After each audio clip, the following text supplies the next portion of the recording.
Hello everybody, welcome to the United Stand. Manchester United 1, Leeds 1, and Man United, well, we're not in crisis, we're in chaos. We've got a manager last night talking about how the board won't back him. You need to sack the board. You've got a team that is basically having to play everybody for 90 minutes because there is no bench. You've got a learner driver up front who, couldn't finish his dinner. You've got a midfield that is just barely getting by. You've got wing backs who don't even know what they're doing. And, some would say a point against Leeds is okay, but we're Manchester United. And I think that, obviously a lot of people are going to get lost in the Amorim conversation, but leave that to the simpletons. Leave that to the media. Leave it to the ex-players. Leave it to the client journalists. We will be having the conversation we've been having in the last couple of days about Jason Wilcox, Omar Barada, Sir Jim Radcliffe and the Glazers. How do you build a squad like this? How do you bring a guy in that plays 3-4-3 and then not back it? How when he asks for Ollie Watkins, do you give him a bloody learner driver up front? And then how do you moan when you're in this situation?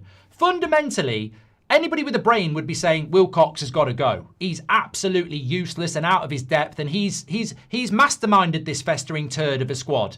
He's masterminded this chaotic system. He's masterminded this situation that we're in on Barada and Sir Jim Radcliffe's watch. It's chaos. I'm watching that game of football for the last 10 minutes, and it's like basketball, but nobody can score a hoop. It's end to end. There is no system. There is no structure. It's total shite. And this is the plan. This is the thing that 2 years ago Ineos brought us into. It's just chaotic. It's chaos. The whole club is chaos. I was thinking about the title and I thought the football's chaotic, the club's chaotic. We're not buying anybody in January. We're not backing this manager. The win ratio. Look, the most important thing is focus in on a few issues, right? So in the international break, 10 winnable games, 30 points up for grabs. Ends against Burnley, we need to take a minimum of 24. So Everton, West Ham, Wolves, Bournemouth, etc. 10 games, starting with Everton at home and ending with Burnley away. 30 points up for grabs, we need to take 24 minimum.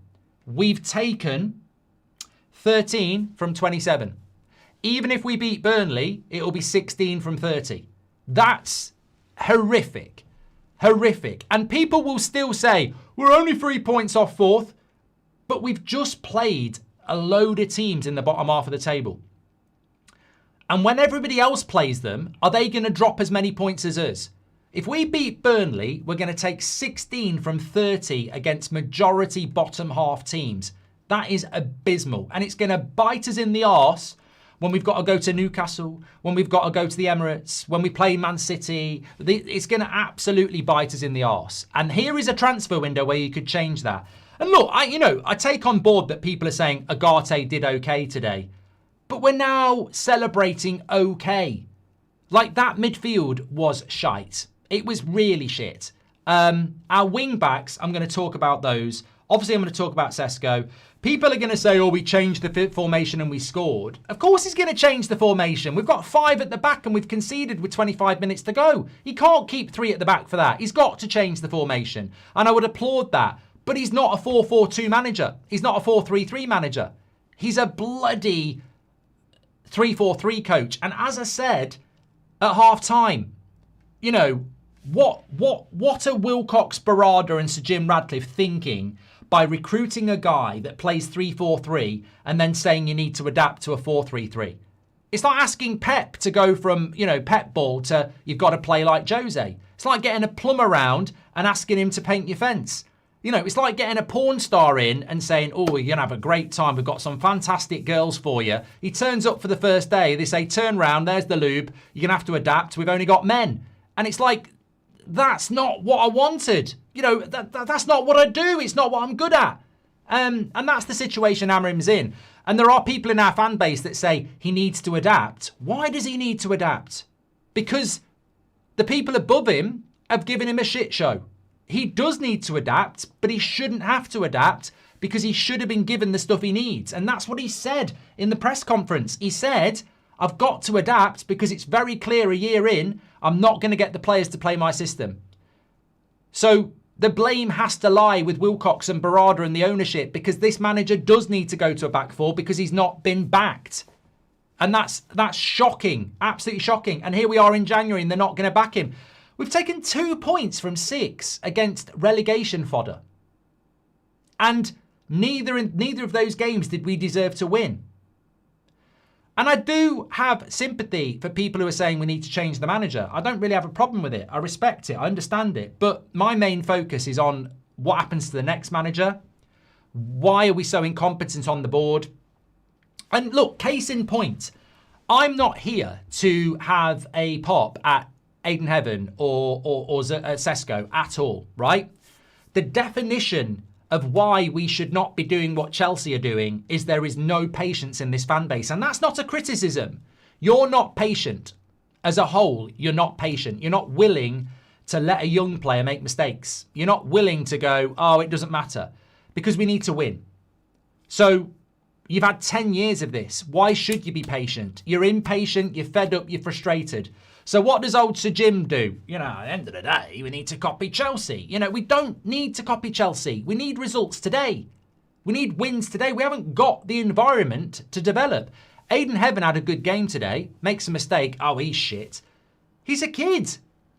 He can't be prime Van Dijk at that age. He will make mistakes, and he will make mistakes like that cost us goals. But everything else he did was very, very good. But he will make mistakes. And then he will get criticised and his confidence will get knocked, and then he won't become the player he should be. It's a vicious cycle. And again, it goes back to, I don't think people understand what the CEO, the owner and the director of football are there to do. They're there to map out the rebuild of the football club, and they're mapping it out with kids. They're mapping it out with kids. Aidenheaven played well today, but he made a mistake. And he'll get rinsed for it. And his confidence might drop for it. Look at Yoro. His confidence is on the floor. And then you look at Sesko, right? And we know for a fact that the 2 strikers that Amorim wanted were Gyökeres and Watkins. Both over 26. Both experienced. What did Wilcox want? Liam Delap. Sesko. Kids. Learner drivers. And you look at that game today, and it's not just today. I like Sesko. He might become a good player. But he's not an upgrade on Rasmus. He's not an upgrade on Rasmus at all. He might be the same. He might end up being better. But he's not an upgrade. He's just another learner driver in a very difficult position who's not ready for that responsibility. And who did that? Wilcox, Favel, Barada. Amorim wanted Watkins. Amorim wanted experience. And you look at that cutback to Sesko and he misses it. You look at the cross from Casemiro and he is offside. He is offside. But he should still score. He's missing sitters. His confidence is on the floor. And Amorim didn't want Sesko. He wanted experience. And I'm not saying Watkins would have scored it, but we don't need learner drivers in this team. Look at Cunha. Equalisers, experience, mentality. We need players that can deliver now, and we've got a board that are constantly buying. Oh, we've got another guy coming in from South America who could be the next Caicedo, but he's 17.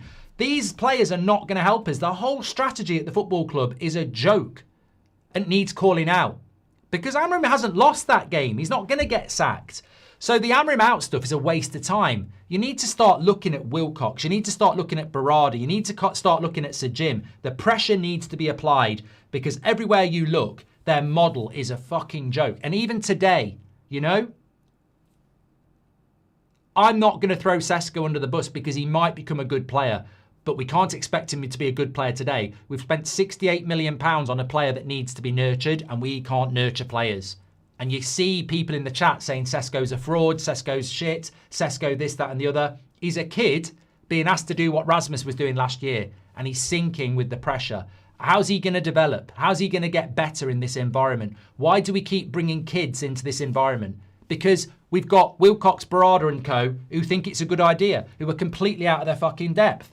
So yeah, look. But look, what I really want to talk about as well is people will talk about kids. People will talk about Sesko. People will talk about the midfield. People will talk about Amorim. People will talk about, you know, what they want to talk about, the transfer window, all relevant points.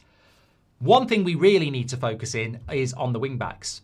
Like, we do need midfielders, but I think when Ruben Amorim says I'm not going to get backed, I actually think the two positions he's really talking about in his system are the wide players. Because Dalot and Luke Shaw offer fucking nothing. Nothing. Absolutely nothing. Like, it's wasted width. They're not able to get forward and provide anything, and they're not actually that good defensively. They're basically just placeholders. They're average. And in a 3-4-3, those wide players, I mean, imagine if you had Hakimi and Mendes, or as I said at half-time, even Livramento and Hall from Newcastle. We've got Luke Shaw and Dalot. They offer nothing. You look back in that game, there was no width. They offered nothing. Absolutely nothing. They're dead food. They're rubbish. They're absolutely average. And in a system like that, he's got no width. And he's had a year at this football club. They haven't bought in midfielders and they haven't bought in wide players. And in a 3-4-3, two of the most important positions are those positions. They're what's the word? They're specialist positions. They're not fullbacks and they're not wingers. They're fusion players. You need to be a wide player that can defend and attack. All he's been given is a 20-year-old from a relegation candidate in Serie A, Dorgu. That's where money needed to get spent, on those players. And we do talk about the midfield, and we do need an experienced striker, and we probably need another centre-back, but the lack of width in this team is nauseating. That's our asset. Teams give us the width as well. If we actually had two wide players that could give us something, even Ahmad, obviously we miss Ahmad a little bit, but I don't think he's the complete player that we need, but it's a lot better than what we've got. And that's an area where we're not even talking about investing in. The width, we're not even investing there. Everyone's talking about the midfield. The midfield needs investment, but the width is going to continue to be dead. It's just there's no width in this team. And I think if you're Amorim, you're looking at it and you're going, I haven't got midfielders, I haven't got wide players. People think I've been backed because I've bought Cunha and Mbeumo, but is that backing, or is it the fact that when he came in, he needed 8 players and he still hasn't got it? Is it the fact that he came in and he needed $500 million and he hasn't had it? You look at the recruitment of Mbeumo and Cunha, even if Mbeumo was here, Mount's injured, you've got Cunha and Mbeumo. What else have I got? Xerxes off the bench. That's it. Ahmad's playing at right wing back. The build of that team is horrific, and we can't cry sympathy because we have got good players, but the makeup of that squad is absolutely abysmal. And the AFCON and Bruno's injury and De Ligt's injury, that's not enough of an excuse. It really isn't. It really isn't. But look, in essence, like, if we'd lost that game, maybe there would be a conversation. But I'm way more focused now on, the shit show above the manager. It's horrendous. And if he gets sacked, they're still going to be here. I think the best thing Sir Jim Ratcliffe could do tomorrow is sack Jason Wilcox and Omar Barada and, get a proper CEO and director of football in. But he won't do it because there isn't going to be any money, is there? But the strategy around the club is a joke. The fact that we keep buying young players and throwing them in and then moaning about them, it's just not the solution. Why we didn't go for somebody experienced up front in the summer, I'll never know. Why we didn't buy a midfielder, I'll never know. And why we're neglecting the width, I'll never know.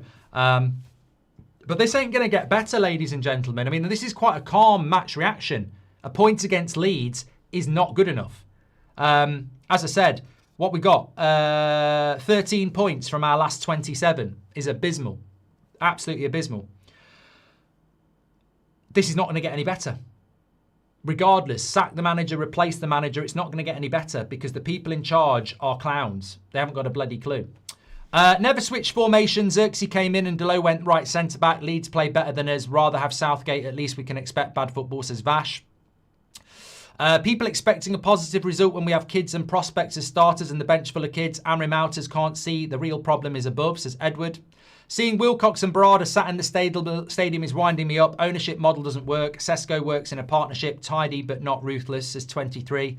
Under this ownership, look, we've spent £65 million on Sesko. He's not ready and he might never be ready. We've spent £50 million on Yoro. He's not ready and he might never be ready. That's over £100 million that could have gone on more experienced players. Under this ownership, we will not qualify for the Champions League, football, Delo and Dorgu. It's so painful to watch. Owners need to buy this window, says James. Not only are our players learner drivers, so is our director of football. It's a for the future mentality in every corner of the club. Fill the pockets, FC, says Elliot. While I agree with your Sesko assessment, Mark, I'd like to point out that we only give him 4 services in 90 minutes, resulting in a graveyard shift, says Sin. Look, regardless of whether it's 4 chances, 2 chances or 10 chances, he is lacking in confidence and he doesn't look up for the job. Emily Derry says, I would ask Sir Jim if he would appoint the intern to CEO in one of his businesses or if he would have them work their way up with proper nurturing and mentorship because it's the same principle. Very good point, Emily. Look, the Leeds manager also, let's not forget, the Leeds manager is literally talking now about how his team played on Thursday night and they were tired. That's a tired Leeds team as well. They played Thursday night and they're playing Sunday lunchtime. It's the same as Palace.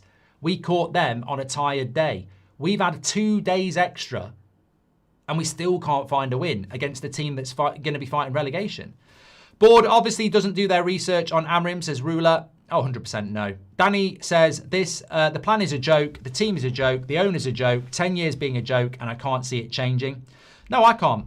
We might as well use AI as a manager, says Salim. The owners are killing our club, says Justin. He didn't change the formation. Delo was a right centre-back, says Big Man Jack. Celtic fans showing how it's done yesterday. Mass protests outside the ground all over socials today to our owners and board. Well, I don't know why that's not happening, Sean, but as you know, on this channel, we're constantly talking about Ineos. We're constantly talking about Wilcox. We're constantly talking about Barada. We're constantly talking about the Glazers. We can only do our bit. Zoscu Xerxes making Ruben look like a tool, says Class of 99. Andy Mack, thank you. Welcome to the Members Club. People shitting on Sesko, please direct it at the owners. He was 5th choice and an Ineos signing. If you wanted a striker to bang in 25 goals a season, blame the ownership. Very good point, Azure. Real talk, Mark. I saw something today that weak squad fought. I agree. We needed a boot on the ball, but we had clear-cut chances and I saw a fight. Leeds are faster and have better press. Amorim didn't coach a loss, says Ral. Shout out to Carl for turning me onto this page, says Jay Camwell. Thank you very much, mate. The owners will buy to take the fight off them. I'll take that, Slow Sports News. They need to buy in this window. They can't not do it. Wilcox and Barada were at the game today, says Emily Derry, and they watched that performance and currently have no intention of spending. Regardless of the system, we need to sign more experienced players. If we're not in Europe next season, it's on the board. Sack the board, because if we're not in Europe in May, I mean, we're still within touching distance of it and we've taken 13 points from 27. Sesko is trash. Can't believe we paid for him, says Artin. Even though Sesko missed loads of chances, I don't think kicking the ball long when he's a losing majority of his duels in the air is helping him, says Boogie. Sesko is the pro club's base player you get, says Full-Time Productions. Been shit for a decade. When's it going to end, says Mr. Whelan. Disappointing draw once again. Mistakes at the back, says Bear Crawl. Would rather have Weghorst back than Sesko, says OG. I hope this pushes a purchase. We drew against Wolves and we've done the same today. There's something about bottom table teams that we should just beat, but instead they've become our kryptonite. But you know what? Burnley on Wednesday doesn't become a good win, doesn't become a good 3 points. It becomes an absolutely essential win. It's not even if we win, it's a good win. It's like Burnley on Wednesday is absolutely, however it happens, you've got to win it. Because they're second from bottom and we've dropped too many points. If we don't beat Burnley, our next 2 games are Man City and Arsenal. We might take no points from the next 2. So we absolutely have to beat Burnley, however we do it. And we'll be tired for that game because they've had a game they played yesterday and I don't think anyone's going to come back from injury. So it's going to be the same 11 with the same bench.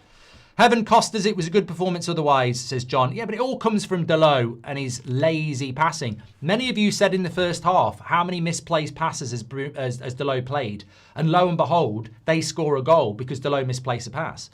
Alex says the board won't do anything this window. Look, if there's any United fan out there that is trusting this project, you need to get your head read. That team is shit. Our points accumulation over the last 10 games is horrific. European football is still there. Any club with any semblance of ambition would be buying in January, and they're saying no. If that's not a reason to scream and shout and put the pressure on, then I don't know what is. Like, why are we sitting down and accepting the death of our football club? No United fan can sit there and go, we don't need to be active in this market, and yet the message from the manager is the board won't back him.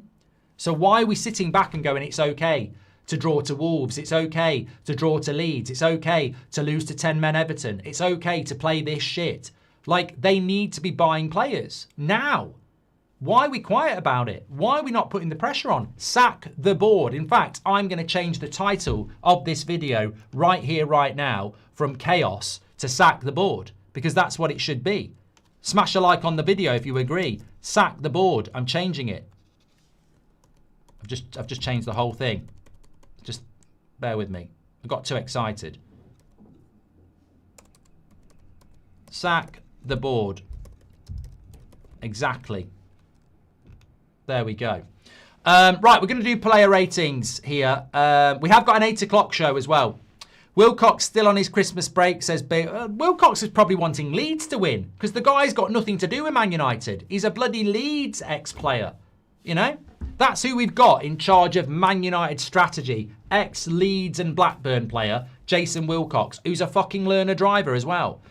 Amorim looked a wreck in the post-match interview, says Harris. I mean, I feel for Amorim. He's made a lot of mistakes, but he's, you know, I said after the Brentford game, he's a dead man walking, and he is going to get the sack. He is going to get the sack. Apparently, Favel's good. Why is Favel good? Because he's a hipster? He wanted Sesko. Favel might be good at the right club. You know, if Favel's at Bayern Munich, he's a brilliant manager because he can bring young players into a team that can nurture them. But at Man United, it's not a good fit. A guy who can identify young talent is not the guy for Man United because we can't develop it. We create more chances than we have in a while. Amorim can't get on the pitch for us to score, says Daniel. Delo can't cross, pass, defend or control. He loses the ball constantly, says Becca. Time to start the Free Man United t-shirt movement in the next game, says Al. Sesko is not clinical and he's not suited for the Premier League. He was never fucking clinical, right? You know what, Supri? You make a great point. He was never clinical. People misprofile players. Sesko's never been clinical. He's never been prolific. I can't remember how many goals he scored for Leipzig last season. There's a lot of goals in the Bundesliga. He wasn't prolific. I don't think he was even a goal every other game. Let me just. Oh, it's very easy for me to find this. Sesko's career, right? Slovenia, 16 goals in 45 games. That's 1 every 3. Leipzig, 27 goals in 64. That's not 1 every 2 in a league where, you know, there's loads of goals. Salzburg, 21 in 55. He's not prolific. That's not what he is. If you think he's going to be prolific, that's not even what we bought. We didn't buy a guy that was going to be Erling Haaland. He's not prolific. He's a goal every 3. A goal every 2.5. If you service him. This is what I mean. This is the guy. This is the guy that we've gone for as the striker, you know. We know Ineos will think that getting a reactionary signing is wrong and wait till the summer. Disgraceful. We need players now, says Shri. The game will be a reminder of why we missed out on the Champions League next season, says Sally. And Wolves and Everton. Sesko had a second striker next to him as well, says Jacob. I mean, I'm looking at Ruben Amorim here. We'll cover it in the fan forum. We'll get the quotes in for the fan forum. But yeah, he looks defeated. He looks defeated. Tesco worker in college. I've started removing Ineos products from the sprays and hand gels section, says Tech. We decide to buy Sesko with no backup striker, same treatment to Rasmus got for 2 years, having no backup, says Doyle Terrace. We should have kept Rasmus. He wanted to stay. He would have fought for the place. If Gabriel can still make mistakes, it is wild for some people to think Heaven or Yoro won't or shouldn't, says 1283. We need midfielders, wing-backs and a striker, essentially a new team. These owners' song give it unless they are giving heat, says SR. And we're seeing in real time another manager being thrown under the bus. Nothing will change under this corruption is gone. Sack the board. Sack the board. Right, let's do the player ratings because I know they're waiting to go on the fan forum. So refresh and... here we go. Okay, so Le Mans today, 6.5 for me. Yeah, perfect. Absolutely agree with that. Made a good couple of saves. Can't really do anything on the goal. I actually think over the last few weeks, he's stopped us losing games as well. Like, we would have lost to Bournemouth. I think we would have lost to Wolves. So, look, I think Le Mans, you know, in a shit environment, he does deserve a bit of praise because, you know, look at what's happening with Sesko. Look at what's happened with Dorgu. It's hard to be a young player in this environment, and Le Mans has actually done really well. So, big up to him. Yoro is just an example of a young player, you know, dying on his arse at United. I thought he started the season quite well. He's gradually getting worse. He's a kid. He's got no confidence. Okafor was rinsing him. He's had a bad couple of months. And you worry about the development of this player because this environment is not going to make him any better. And that's £50 million on a player that's just, you know, really struggling at the moment. Really struggling. 5. Heaven, look, I think Heaven was a 6.5 for me. It was a mistake. But apart from that, I thought he was really good. So I would give Aiden Heaven a 6.5. We've spoken a lot about him already. He's going to make mistakes. Yoro's going to make mistakes. They're kids. They're kids. They're going to make mistakes. We're throwing them into the, you know, we're throwing them into the fire and expecting them not to burn. They're going to burn because they're kids and they haven't got experience and they've got nobody around them to help them. And the club strategy is that. It's incredible. Martinez, I thought he was steady today, 6.5. You know, I'm a little bit worried about Martinez. The amount of minutes he's having to play. He's only just coming back from injury. He's having to play a lot of minutes. But I thought it was a very accomplished performance from Martinez, who, you know, he's a sign of the players that you need. Very, very much a sign of the players you need. Delo 5. That's probably generous. You've given him a 4.5. I mean, look, I don't get it. Nice guy, hard worker, not good enough. You know, would you put Postman Pat at right back for Man United? No. He's a hard worker. He does deliver as well. But look, Delo's an honest professional who's never been good enough for Man United. There was times where I thought as a younger player he was going to develop, but he hasn't developed. He's in his mid-20s now. He's just not good enough for Man United. And ultimately the goal does start off with a mistake by him because he just doesn't do anything. And, you know, with 2 minutes to go, another long throw in that's not a long throw. It's a mid-throw. He can't even throw it long. Surely somebody can throw it longer than him. I don't know. Casemiro, it's hard to say with the midfield too. They didn't lose the battle, 6, but it's, you know, it's not good. I mean, we're almost at the point with our midfield now that if they don't get dominated and they're not totally shit, we generously give them an average 6. Like, it's, you know, we know the problems, the midfield, it's crap.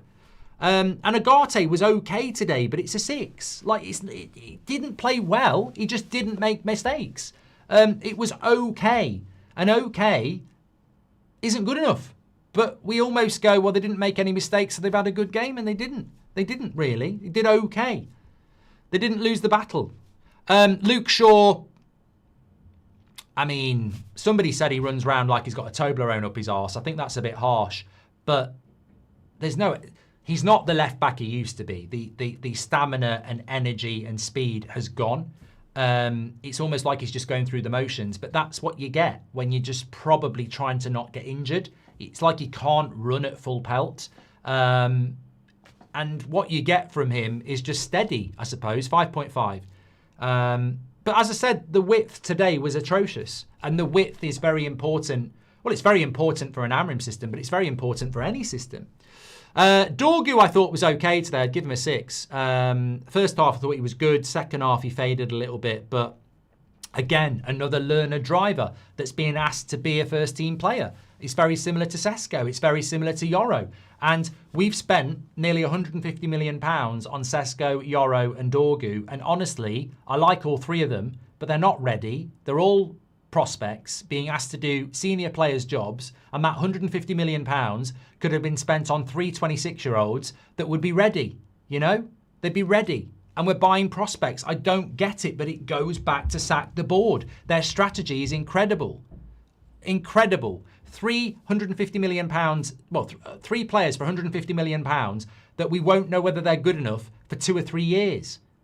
Does it strike to you, if you were sat in the board, right, and you've got £150 million to spend, would you sit there and go, yeah, let's spend it on 3 players that look really good but won't be ready for 3 years? I'd be like, no, We're not ready for that. That's not what, we're not there. We're not Man City and we're not Arsenal. We can't spend money on people that aren't ready. That £150 million needs to be spent on players that go straight into the team now.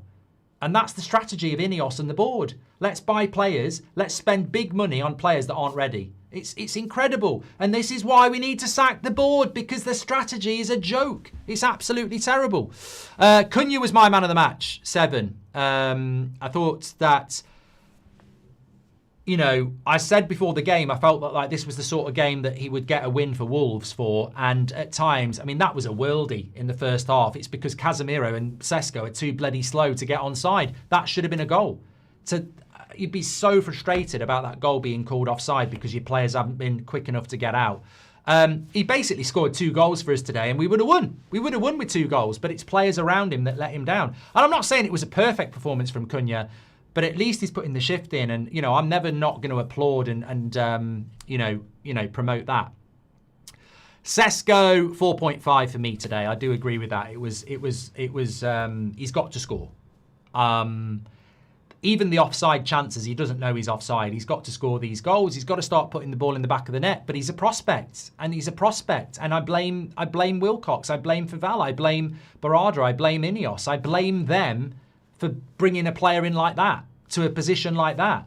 You know, if that's the player that Amorim wants, we probably win the game.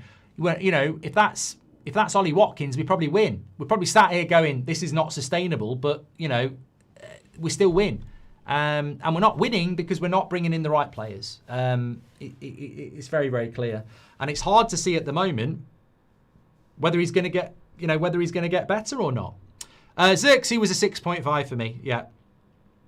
Instant impact, looked better. And I tell you what, that's on the board as well, because against Newcastle and Wolves, he couldn't be arsed. And against Leeds today, sprinting. Now, you know, we're not stupid as fans. I can clearly see Xerxes against Newcastle especially not up for it, and today he is up for it. Why is that? Because he knows that the club are trying to buy Semenyo and bin him off. So mentally he's not there. Today he knows we're not getting Semenyo and he might have a chance. That's on the board again. Mismanagement of players. You know, mismanagement of players, messing with their heads. You know, the difference between Xerxes against Newcastle and today was, you know, night and day. Because his head's in a better space, you know, and that's on the club as well. Amorim today, it's tough. It's tough, you know. And can I just say as well, he's made 1 sub. 1 sub today. 1 sub. I'd have been making substitutes after an hour. Now, who do you bring on? But he's made 1 sub today. And he's got to pick basically the same team on Wednesday. The construction of this squad is wild. Absolutely wild.